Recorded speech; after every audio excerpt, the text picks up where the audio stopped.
It's your boy ConcertViz34, and today I am doing a review of live tracks 47. And I just purchased that this morning. I got the MP3 version of this. For now, I didn't want to wait for shipping, and I just wanted to hear the music as it was available.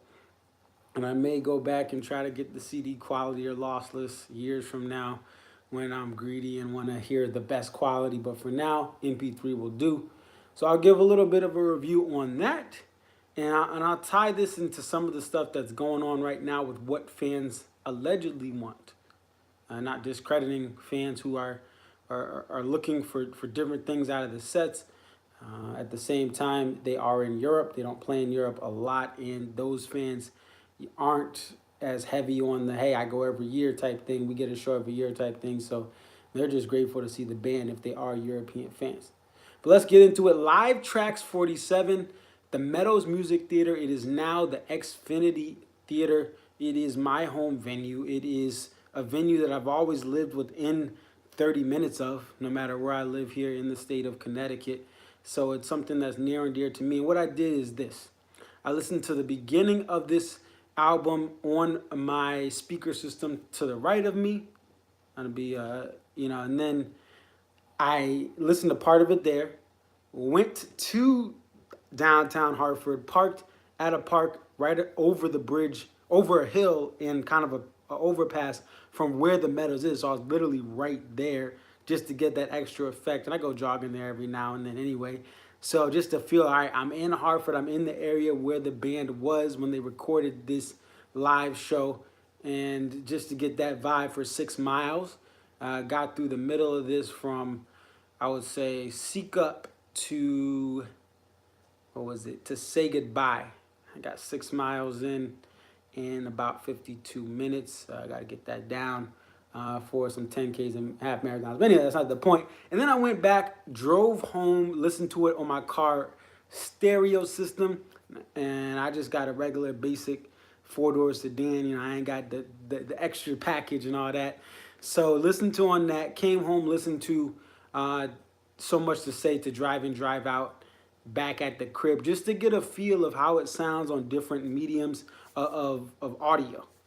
And I think this album is amazing, and it just goes to show you when this band was when they was younger, and then when they got a couple albums out here on the streets, they were an amazing band. And this show is a show. 97's a year. You don't see a lot of stuff be picked from it, and this could be because there's between 98 being on one side of 97, and that year was a crazy, and 96 having Crash really be into the forefront of sets.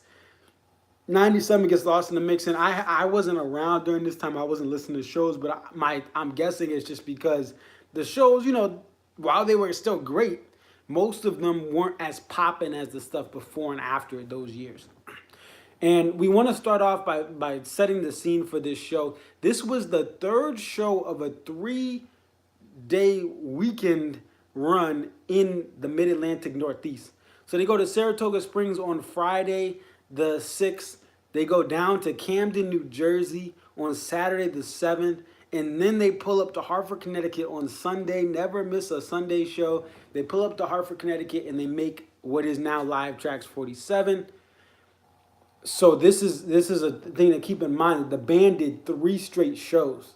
But this is not the 2018, 2019 version of the band where by show 3, Dave's voice is shot. Dave's voice was still, at a better spot than it is now. But that's because wear and tear does, just like an athlete, wear and tear takes its toll. So that's really what sets the scene. Another key thing here is 97. What's popping in Hartford? I'm 6.5-year-old ConcertViz 34 is chilling in Hartford.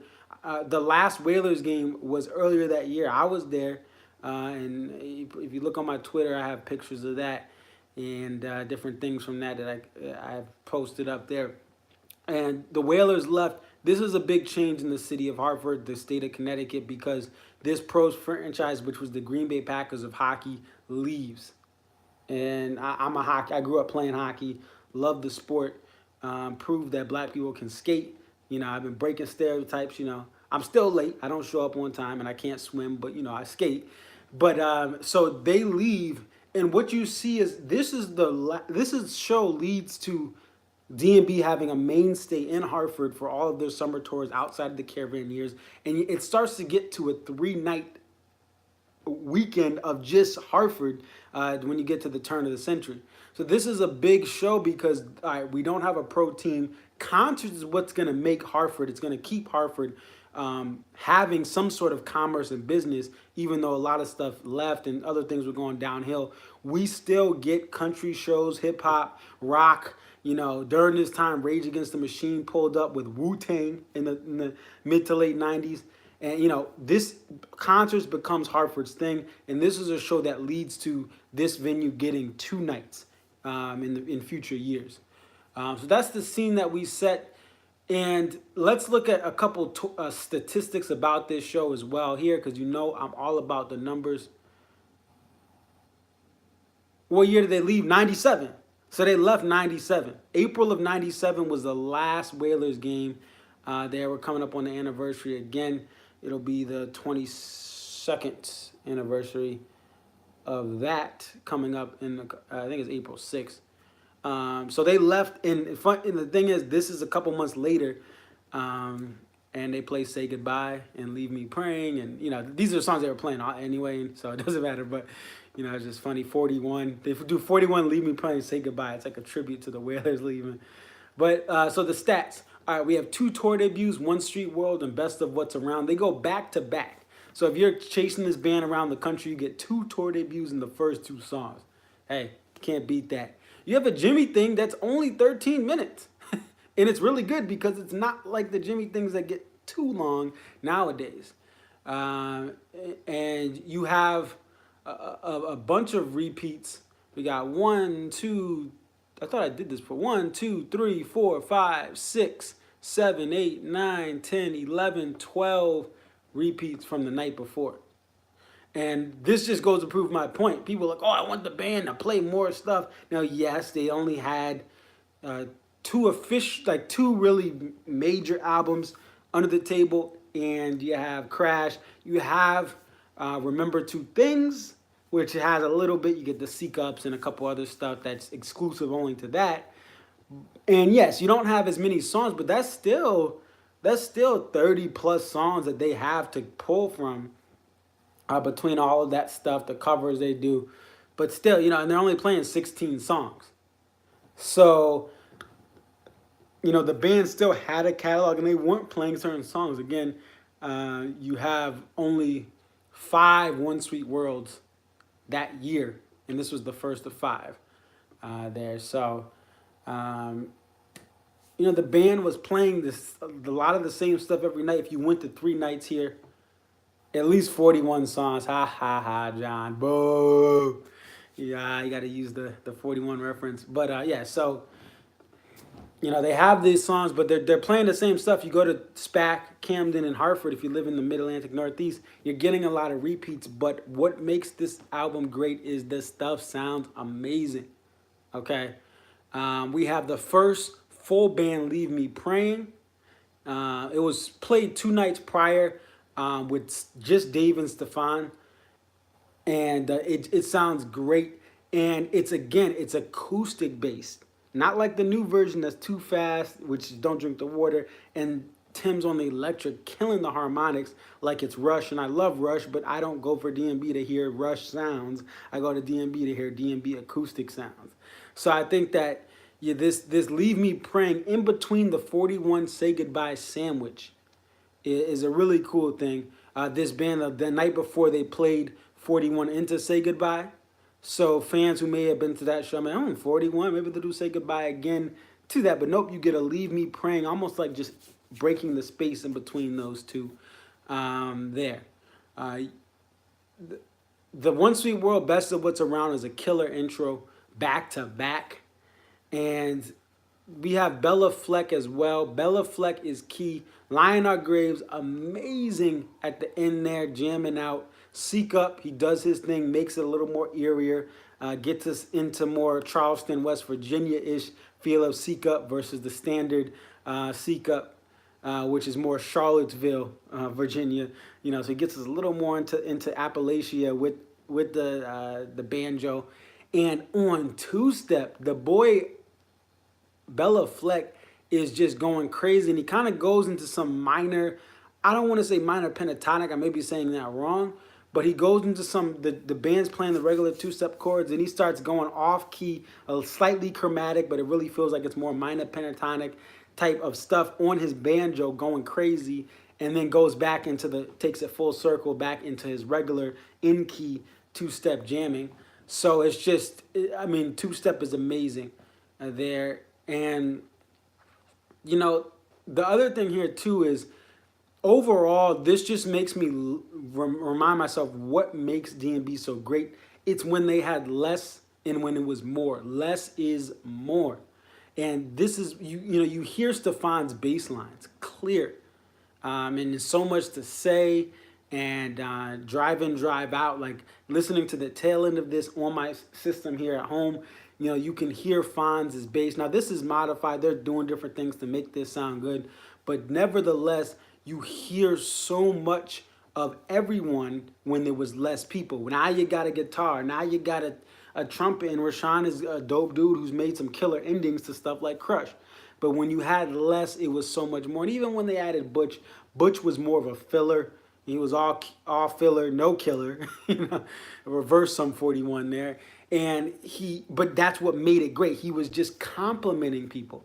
And I think too much of the band today, as much as I love Tim, throws homie on the acoustic guitar, and this band would just be at a whole nother level. That's the two sets, you know, the songs they played, you know, you wish they didn't, you know, like, all right, the two sets themselves weren't as solid as the full band stuff, but Tim on acoustic just made the band sound more acoustic-y.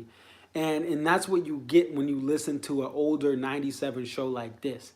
The other thing that I like about this show is 41 has the best of both worlds.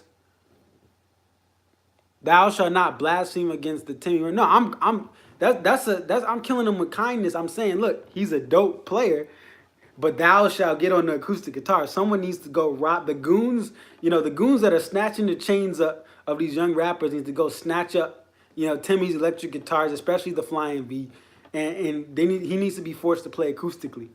And 41, first time Jeff Coffin hops on the stage with D&B here as a guest. And you have the best of both worlds. They should turn it down. Yeah, and Patrick, they do that. Some of it's on the sound people, but at the same time, if he's on an acoustic, it's a more better vibe. I love electric guitar. I love hard rock. Okay, you know, I love Zeppelin. I love Rush. I love AC/DC. But I just think when he's on an acoustic, it's a much different vibe. And Tim kills the acoustic. The stuff he does on acoustic is so much more impressive as a guitar player. You know, you can do stuff on electric. Anyone can do scales. And Tim's amazing on electric. Don't get me wrong, but a lot of electric is the sound, the modifications, you know, the channels and stuff you have. Acoustic, to slay it like Tim does on acoustic is a lot harder. The strings are a lot, even if you have light strings on your acoustic, it's a lot harder to do. I'll just leave it at that. Won't get too much into it, but I just think that's how you should do it. 41, what I like about 41, you have Leroy on flute, and I'm thinking there was a backroom deal because Roy hated the sax part on 41. He really did. It like took a lot out of him, but they still played it every night. But that was Leroy. He played through stuff. You know, Dave just doesn't play stuff anymore. If he just doesn't want to learn it or whatever, he doesn't play it. Roy played through stuff. Anyway, you have the flute solo by Roy, and then you have Jeff Coffin on sax. So you get everything from the band in one sitting. To have the flute parts and the sax parts, you know, both in the same song is a special thing that makes this more unique than the standard show from this tour and even from this era. To have both of those be played, you know, usually, you know, Leroy's going to stick to one or the other, you know, exceptions being stuff like Bartender, you know, as you get to close, you know, late 90s, you know, 2000-ish, you know, but it's a cool thing that he does there. And I mean, this thing, I highly suggest purchasing this. making the purchase. It's definitely a great show, and even comparing it to the live track 17, which I haven't listened to in a while, but I believe I've listened through that. That one has some of the same stuff. You have the boas, you have the Say Goodbye 41s, Two Steps, Jimmy Things, Graves, Lover Lay Down, Crash Into Me, Billy's, So Much to Say, Too Much, Leave Me Praying, and Ants. Those are all the songs I'm looking at now from Live Track 17. So a lot of the same songs, but this show is superior to that show because you have Bella Fleck, you have the 41 with the flute, and it complements with the sax of Mr. Jeff Coffin, and then it goes right back through the Say Goodbye. So it's splitting up that 41 Say Goodbye combo that you see a lot of. You see a lot of in '97. Again, you see it in The Night Before in Camden. You see it in the Shoreline Show Live Track 17 there, and that was from July 6th, '97. But I love this recording. I love that it's in my hometown, and that's why I bought this sucker. Now I should have pre-ordered it, but I kept saying, I don't know, and I would have had a CD quality delivered by now because a lot of people got their shipments. 10/31/98, Oakland Coliseum. Live Track 39. Is that? Yeah, I have that. I actually was running to that a couple times last year. That Halloween that they have. There's a Dreaming Tree, I believe, in that as well, and that's another great show. And again, to go back, I'll go to that show. I mean, that show has that show I believe has Tim as well, but he's turned down. So let's go to the arena in Oakland, where they're actually leaving that joint. Joshua Redmond, guess who I've seen with Humphreys McGee? Yeah, Tim's there the whole show, but he's lower. Red Rocks 95, the 98 shows with Tim. He's electric, sure, but he's turned down. And he's not as much of a presence. But again, it was a different time. He wasn't touring full-time with the band. He was touring for certain tours, but he was only doing that, and then Dave and Tim.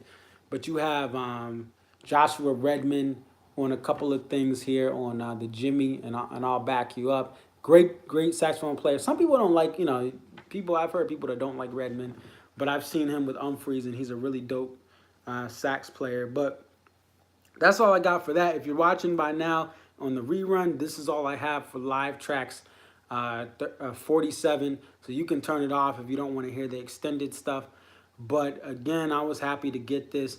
And again, I cannot say this enough. This just reinforces, no bonus disc, John. And,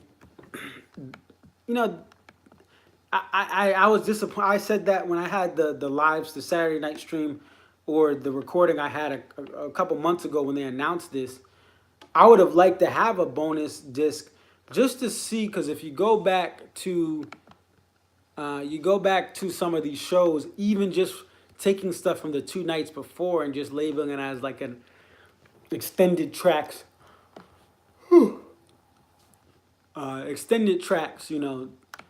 but doing it from that weekend, so a Northeast Mid-Atlantic weekend, and you would have like Saratoga Springs, you have Beauty of Winona, you have a Recently to a Typical Situation.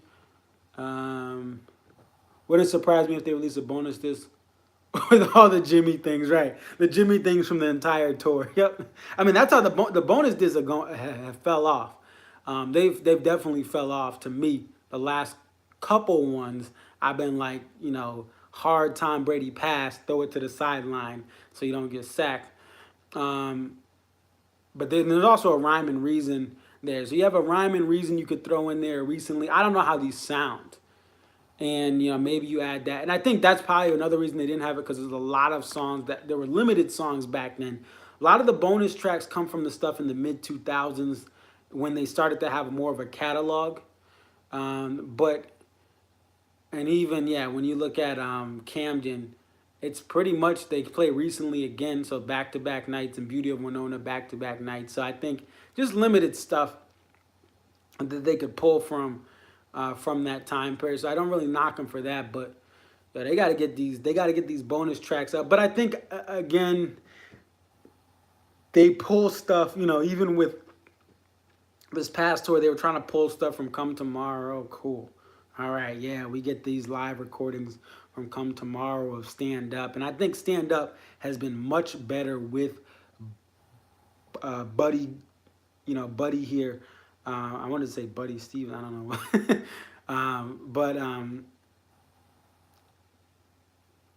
you know, but Buddy does a lot to help this out, and that okay, showcase it, but there was so many more things. Time of the season, there was write a song, there was Raven. I know it was released on the Sirius XM, but the fans who want to have it on a CD don't have that access to just have it on CD, and we'll pay for it. We'll pay for the extended track, or we'll buy the bundle with the bonus track or whatever. Like, they could have done a lot better job with that one.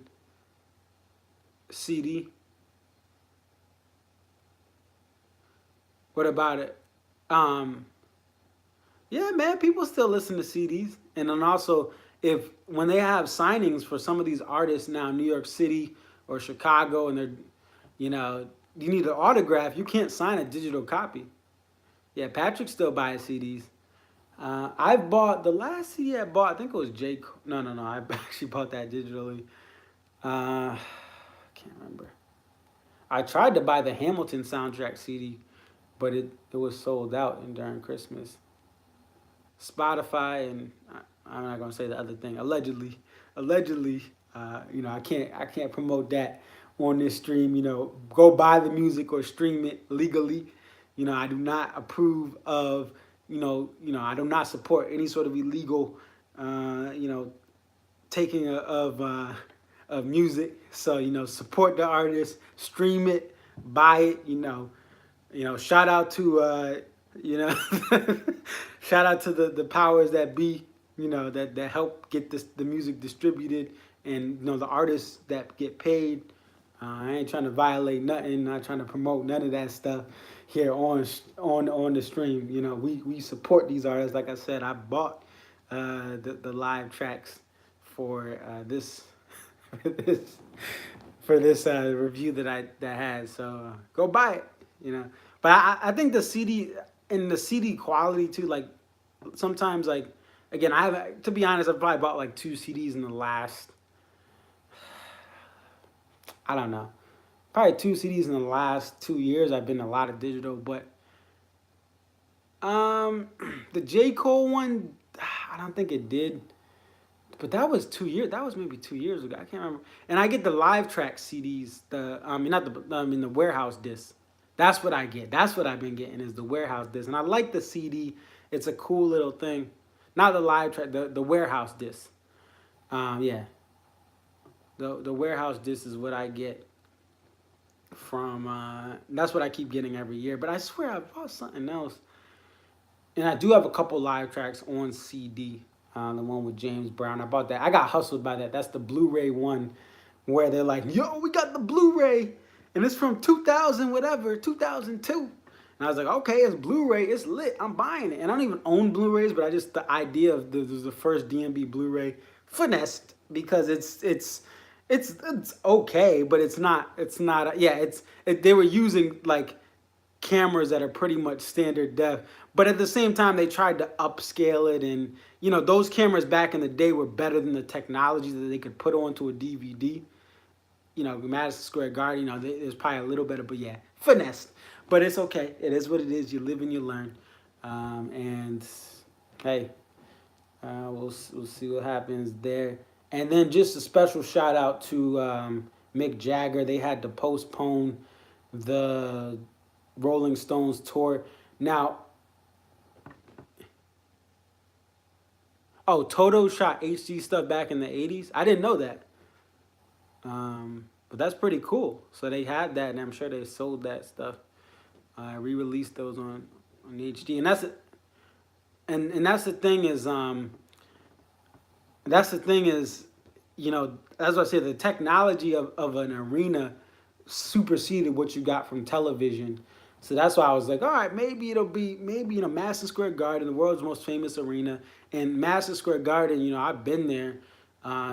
It's just something that it's a top-notch venue, even when it was older before the renovations. But yeah, finessed. So it is what it is. Um, but yeah, but just best wishes to Mick Jagger. And a lot of people are saying, even the DMB community, that you look at things like Mick Jagger, and now he been playing forever. He been having kids forever. I mean, the Rolling Stones, man. This is the thing that gives me confidence. You know, even though I would love to start a family, the Rolling Stones, they all have babies. Billy Joel's still popping out babies. You know, but I mean, they've had a life. They've had a life of ups, downs, drugs, sobriety, and I really hope Mick is okay. But it makes you put into perspective, with Dave and his voice, other artists and their voices, like John Mayer, who I'm a big fan of as well, and the stuff he's had early in his career, and that had nothing to do with the drugs. It just had to do with his voice. People's voices are different. Dave Matthews, the fact that he's still singing now is amazing. I mean, homie, again, 3 night stands like this in '97. After he had been just playing for years and years and years in the early to mid '90s. Before that, to do 3 night stands and just playing hard, like he really dodged some bullets to not have vocal surgery and all that stuff. But it makes you think, especially as a DMB fan, to really enjoy these shows. You don't know when it's the last. Doesn't mean you can't have opinions, and I don't discredit that, but it really makes you think. Appreciate. Yep, Patrick says he's been singing his heart out for 20 years. 20 plus, but really, yeah. And in the mainstream, it's been 20. I mean, that's when he starts going to the touring. Because, it's one thing to play at Trax or play locally in Richmond and do these southern tours, but to go coast to coast, fly on airplanes, have the different fun that they have every night, it's a tough business. Musicians and athletes, people think it's so easy. People think, oh, yeah, they get paid to do this, do that, but you hop on a plane 2 or 3 times a week and then have to go and perform. Gotta have. I mean, you go hop on a plane 2 or 3 times a week, take a red eye somewhere, and then go and try to do your job for 40 hours a week in a different time zone. I mean, I really respect what these artists do, even with my criticisms, with my hopes. I mean, these guys put their life on the line, their bodies on the line. They take time away from their families, which leads to divorces, which leads to marital strains. But they risk all that just to play for us.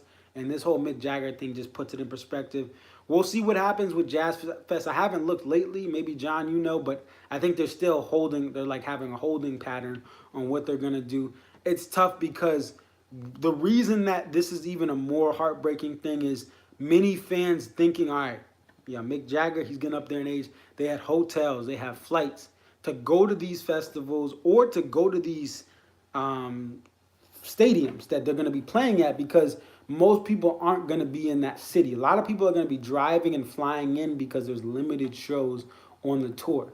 So a lot of people did have tons of plans. You see this with the Grateful Dead, Dead and Company. You see this with, other bands too, outside of the Rolling Stones. And you have Fleetwood Mac. You have, even the Who are still on their, getting around with a different lineup for sure, but they're still doing their stuff, and the fans are traveling to the shows there.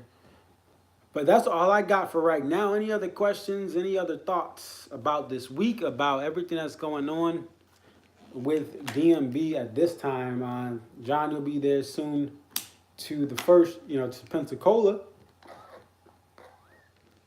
It's almost April, and the band will be starting in April. So, Patrick, sorry I got my shirt with Michigan on here. This is from the regional.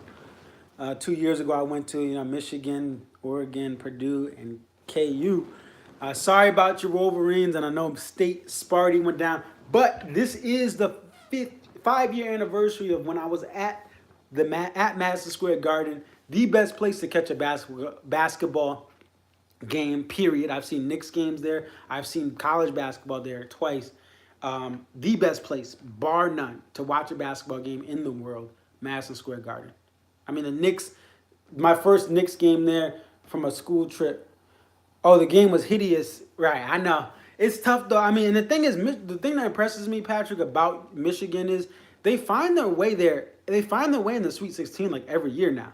And in this era where there's one and dones, there's coaches that are leaving, and coaches that can't adjust to the current era of basketball, you know, Michigan keeps staying in the rotation. I know they have a lot of money. It's a big basketball school, but still, to make that tournament every year, a lot of teams fall off.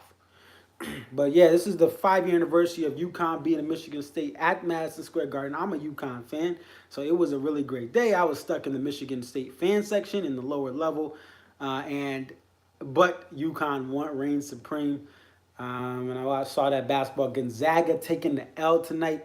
And any college basketball fans, 3 straight years in the Sweet 16. Yeah, give me a day or two. Right, right. When they lose, it's different. When it's the Final Four, I remember UConn losing to Michigan State in Detroit. I'm like, yo, this is rigged, fam. This is, we got to play a Detroit-based, a Michigan team, Michigan State. And that was '09. That was Kemba's first year. Oh, man, that was rough. Losing that game and, having that momentum. And, yeah, we won 2 titles after that. But still, man, that was rough. Yeah, MSU. Yeah, got to give them that thumbs down. But another thing about if any college basketball fans listening real quick is I've been saying the West Coast is overrated. They haven't won since like 97, Arizona winning there. And then 95 was UCLA. Every year Gonzaga's a 1 seed and maybe they deserve it, but they play a bunch of trash teams. Now they beat something. I think they beat Duke this year, right? But still, I mean, then they lose to Texas Tech this year. And I've always said this, man, the West Coast is trash at basketball. Y'all need to step your game up. Your best players come east, like Kevin Ollie coming to UConn, a couple other players that come east because they know, hey, we want to win. we want challenge. We want competition. We're going to the Midwest and East, the central part of the country as far west as the central part of the country. But I love when the Western teams lose there in college basketball because they're trash. I'm still bitter about Jimmer Fredette winning most outstanding player over Kemba Walker, and trash. So anyway, that's all I got for today. It's your boy Conserviz34. Definitely like, comment, subscribe. Go purchase Live Trax 47. Dope album. Really great sound. It's the classic sound of the band. Hey, Dave is jamming. He actually goes and does a little. He's jamming on some stuff. Jimmy Thing and 41. So he doesn't do that anymore. So it's a really good purchase in my opinion. It gives you that classic sound. It's in Hartford, Connecticut. I'm born and raised here in Hartford County my entire life, so I gotta support it. That's why I copped it, even though I didn't pre-order it. And I was like, I can't wait. I don't want to get nothing shipped. I'm buying the MP3 so I can listen to it right now. But that's all I got for today. Again, thank you guys, Patrick, John, everyone else who listens. Follow me on Twitter. Follow me on what else I got? Instagram, but very limited on Instagram. More on Twitter. That's your boy Conserviz34.